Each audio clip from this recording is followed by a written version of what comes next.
everyone, my name's Susie and today I'm going to be showing you how to make the Pinch of Nom Potato, Bacon and Onion Bake. As you can see behind me, I do Slimming World. Those are my little rewards up there on the fridge. I'm sure everybody keeps theirs on the fridge as well. I've had quite a few requests to do some more Slimming World videos, so here you are. This is Slimming World related, absolutely.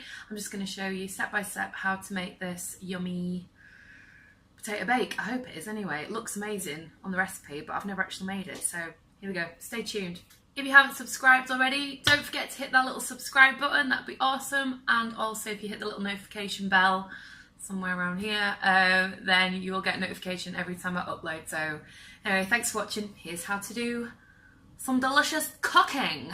So here are all the ingredients that you need to make this potato bake. So we have some banana shallots, got some new potatoes, some bacon, some fry light or equivalent, a couple of stock cubes, you can use vegetable ones as well, onion granules and garlic granules.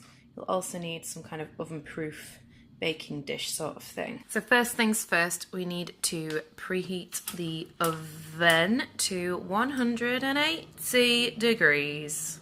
So I've just finished my prep for this. I took 6 of the banana shallots and I sliced them quite thinly.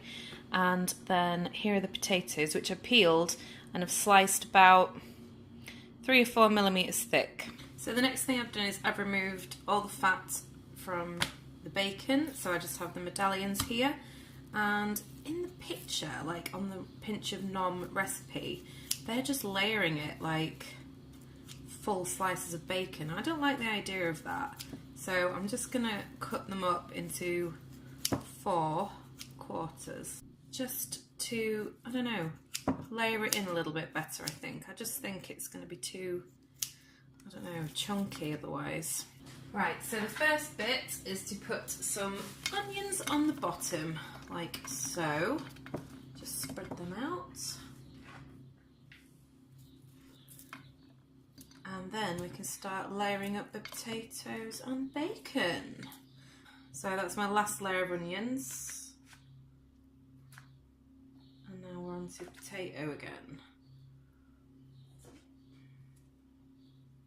Just sort of shoving this bacon in and about now because I've got much more potato than onion. Okay, that looks good to me. It's time to make our stock, so I'm squashing up 2 chicken oxos. Does anybody else do theirs like this, or do they just like crumble it in with their fingers? Because I tend to squash the packet, like I open up the corners like that and squash it like so, and then you don't get it all over your fingers. Clever, or is that just a bit anal? I'm not sure. Next we've got some garlic granules, and I don't really measure anything, but I'd say a good teaspoon, like so. And onion granules you won't need very much of anyway because you've got onions in there, but I just like the flavour of them, so that's again about another teaspoon. Okay, the kettle is just about to boil. I just thought I'd show you. I use one of these silicone basting brushes to mix it up because I feel like sometimes it can all stick to the bottom and not mix in properly. So I just thought I'd mention that.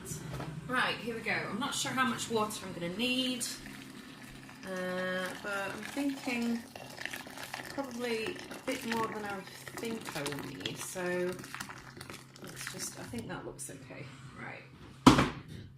Right, let's, oh, I added a little bit of black pepper as well, but not any salt because I think stock cubes can be quite salty as they are. So now all you have to do is pour it into here, down all the cracks in between. I'm guessing you could put some fresh garlic in this as well.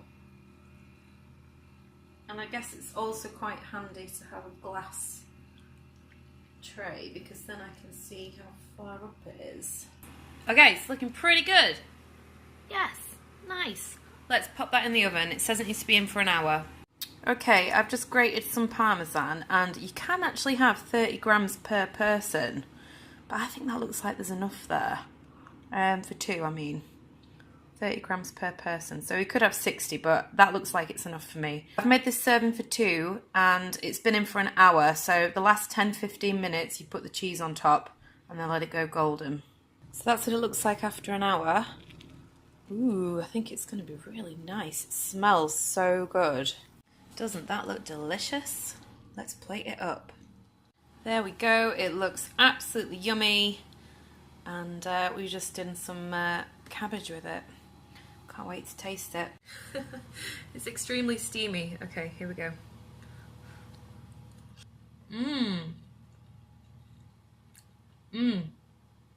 That is so delicious. Like, it's really comforting. Like, I'm getting a facial here. Like, really comforting, nice soft potatoes. I'm really glad I put that little bit of garlic in there. Delicious. So that's it, guys. Thank you so much for watching. I hope you've enjoyed this little Slummy World video. Don't forget to hit subscribe, notification bell, thumbs up, all that jazz. And yeah, I'll see you in the next one. Bye!